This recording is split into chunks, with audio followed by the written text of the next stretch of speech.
राधे राधे। तो क्या शिवजी के वरदान की वजह से चक्रव्यूह में अर्जुन पुत्र अभिमन्यु की मृत्यु हुई थी? महाभारत का यह सीन देखो। मैं नहीं रोक पाऊंगा महाराज सुपद। भगवान शिव का आशीर्वाद रोकेगा आपको। देखा, लेट्स डिकोड दिस। महाभारत के अनुसार जयद्रथ को शिवजी से एक वरदान प्राप्त था। वरदान अनुसार वो युद्ध के किसी भी एक दिन अर्जुन के अलावा किसी भी पांडव को रोक सकता था और वह पांडव उसे उस दिन हरा नहीं सकता। 13वें दिन पर उसने इसी वरदान का पूरा फायदा उठाया।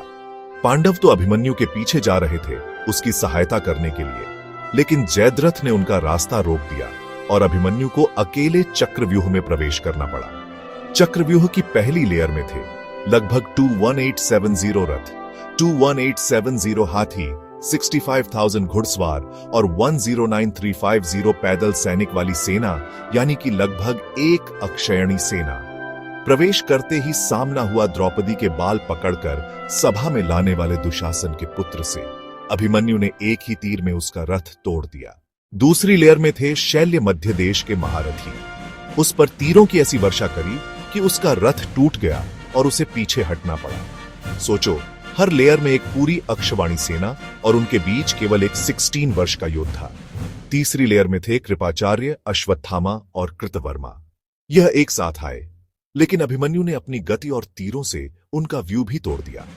महाभारत में लिखा है कि हर चक्र तोड़ने में उसने केवल कुछ क्षणों का समय लिया। जैसे अग्नि सूखे हुए वन को जला देती है, उसी रफ्तार से उसने चक्रों को तोड़ा। हर टूटते लेयर के साथ कौरव सेना में भय फैल रहा था, क्योंकि यह काम अर्जुन के अलावा कोई और नहीं कर सकता था। यह वो काम था जो पांडव सेना में सिर्फ 2 लोग कर सकते थे, अर्जुन और स्वयं श्री कृष्ण। पर अभिमन्यु ने यह 16 वर्ष की आयु में कर दिया था। 5वीं लेयर तोड़ते हुए उसने विकर्ण और चित्रसेन को हरा दिया।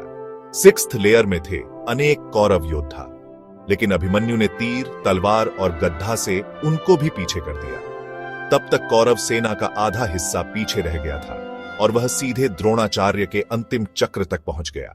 लेकिन आगे जो था वो महाभारत का सबसे क्रूर अध्याय बनने वाला था।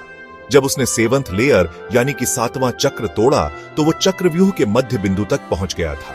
एक जगह जहां तक सिर्फ अर्जुन और कृष्ण पहुंच सकते थे, वहां एक 16 वर्षीय बालक अभिमन्यु पहुंच चुका था। अपने टूटे रथ के साथ वो 7 महारथियों के बीच में खड़ा था। कौन थे वो और कैसे यहां से शुरू हुआ एक ऐसा अधर्म जो महाभारत के इतिहास में हमेशा के लिए अमर हो गया? अगर आप जानते हो तो कमेंट में बताओ, और अगर नहीं जानते और जानना चाहते हो तो कमेंट में लिखो पाठ श्री। जय श्री कृष्णा।